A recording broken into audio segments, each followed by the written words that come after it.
Josephine County Republican. I got a new theme song and a new hat. What do you guys think of the hat? Pretty cool, right? Miss Josephine County, Joe Garcia made this for me. Thank you, Joe. I do appreciate it. So, what have we got going on? Sorry, folks, I've been away for a week or two. I've been kind of sick. I had COVID, believe it or not. Anyway, so what's been going on here? The Josephine County Board of Commissioners has been misrepresented, and that misinformation is now being used to justify inaction. I just want to start out by saying that the recall of John West and Chris Barnett were absolute nonsense. Those efforts were driven by Democrats and rhinos in this county who have thrived on disruption. They keep the county locked in recalls, lawsuits, and instability. Now, this episode's not really about that. This episode is about government waste, legal responsibility, and a commissioner who told the public he would act and then refused to do so. Just backing up here a little bit, all the way to the beginning, December 5th, 2025, Commissioner Andreas Bleck resigned. That created a vacancy on the Josephine County Board of Commissioners. From that moment forward, the board had a duty under the charter to appoint a replacement so county business could continue. What Ron had said on December 23rd, I'm moving forward on purpose here a little bit just to make a point. He told the Daily Courier, and they published an article titled Smith to Reengage with the Appointment Process. In that article, Ron Smith told the community that he would participate and cast a vote. That statement was public. It was printed. People read it everywhere. No vote followed. To me, that seemed like kind of a lie. Anyway, a claim was repeated that the 30 days the commissioners actually lose authority and that appointment automatically shifts to a temporary board. That's what Ron said after that. So he recused himself again and again and again. And then he's like, well, 30 days have passed, so I guess it's up to the board now. No, that's not true, Ron. That language does not exist in the charter. The Josephine County Charter states that the board shall appoint a replacement within 30 days. Some people take that the wrong way. It doesn't say that the authority expires at that point. It doesn't say that the authority transfers at that point. It doesn't say that the commissioners are stripped of power at that point. The 30 days is a deadline to act, but it's not a forfeiture of authority. So when a governing body misses a deadline, the charter is silent on the consequences. The duty does not disappear. The obligation continues. So, if this enforcement was sought, it came from a court, and that was called a mandamus. It does not come from ignoring the charter. So more about the mandamus. Yes, we did write that. We did put that in. It didn't suspend responsibility, though, Ron. A mandamus existed to compel you to perform your duty, Hello. Using this mandamus as a justification to delay action does not excuse inaction. It strengthens the record that the duty is known but not being carried out, just so you know. So now we have you. You can't recuse yourself. You already knew that. So, the charter doesn't allow that. You knew the county code didn't allow that. You knew that the Oregon law didn't allow that. Under ORS 244, a public official may be required to disclose an actual potential conflict of interest. Disclosure is required. Withdrawal is not automatic. So the county code explicitly states that announcing a conflict doesn't automatically require disengagement. Recusal does not create a vacancy. Recusal does not remove a quorum. Recusal does not eliminate authority. Ron remains a duly elected commissioner with full authority to vote. You should vote. So what actually happened here? Ron Smith attended some meetings and didn't attend some others. When his vote was required to complete the appointment, no vote occurred. The seat remained vacant. This is not because authority had expired. This was not because the charter had changed.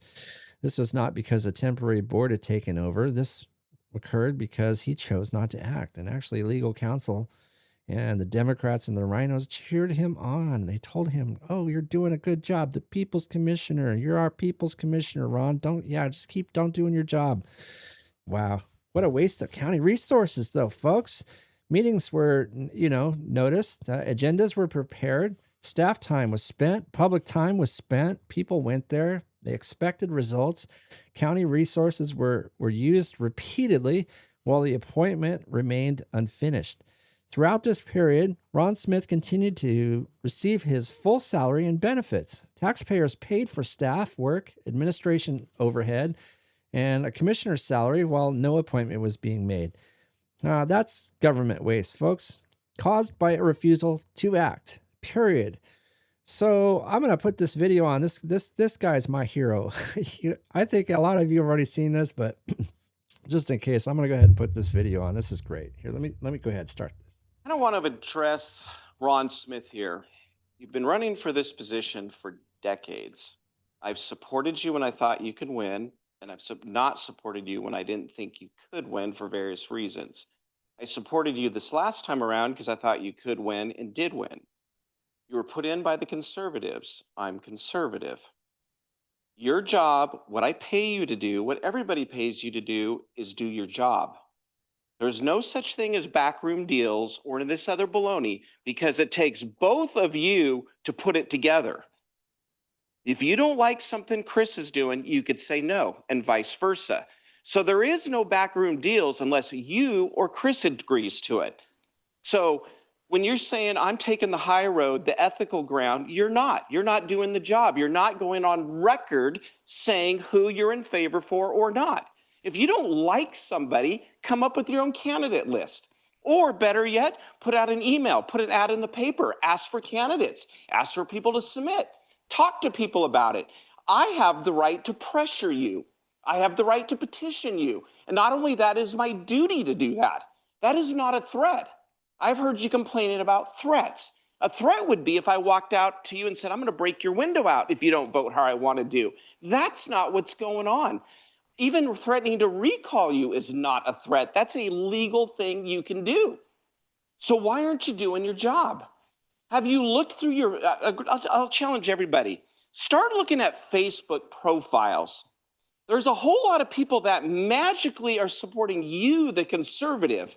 But if you look through the Facebook profiles, there's little things like the rainbow flag, the LGBT stuff, the transgender stuff, the rogue individual stuff, the BLM stuff, the Biden-Harris stuff. That is not from my crowd. And those people have the right to do that, and I have the right to complain about it. I voted for you because I don't support that. But now magically, these people are your supporters. How is that? How can that be? Do you really think they support your conservative values? No, they just like you not doing your job. Eventually, if you don't do your job and it goes to the other county elected officials and they don't do their job, where does it go from there? My understanding, it's Kotek. That's a win for the crowd I don't support. So where's you doing your job? I didn't support the last recall, and I didn't necessarily support everything that the commissioners did. That could be argued about or whatever, but I didn't think it rose to the level of recall. I think you not doing a job could possibly rise to a recall because you're not doing your job. Your job is to vote and go on record. Simple. So, thank you. Thank you, sir. Oh, wow. Excellent, excellent, excellent. Yeah, what this member of the community, he's awesome. He's a good businessman, him and his sons. Anyway, I met them in the courthouse one time. Good people. So, hey folks, just so let's let you know, this has actually happened before. Similar conduct has already resulted in consequences elsewhere in the country. In Jefferson County, West Virginia, 2 members of another board of county commissioners refused to attend meetings related to filling a vacancy. Their actions denied quorum. County business stopped, just like this time. Criminal charges were actually filed. Each commissioner faced dozens of misdemeanor counts for failing to operate official duties. Well, they were arrested. A 3-judge panel removed them from office. That removal was later upheld by the West Virginia Supreme Court. Both later entered a plea deal tied directly to their refusal to perform their duties. It was a different state, same conduct, refusal to act, blocked the government, wasted public resources. I'm going to put the link for that story below. So in closing, Ron told the community you were going to vote.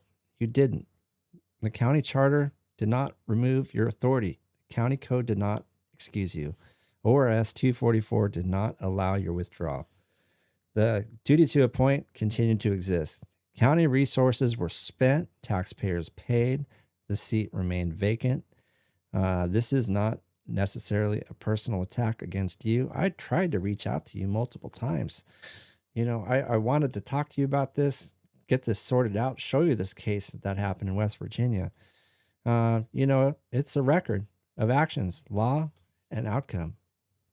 So the public deserves to know why you have not acted and why public money has been spent without resolution. Josephine County Republican folks signing out.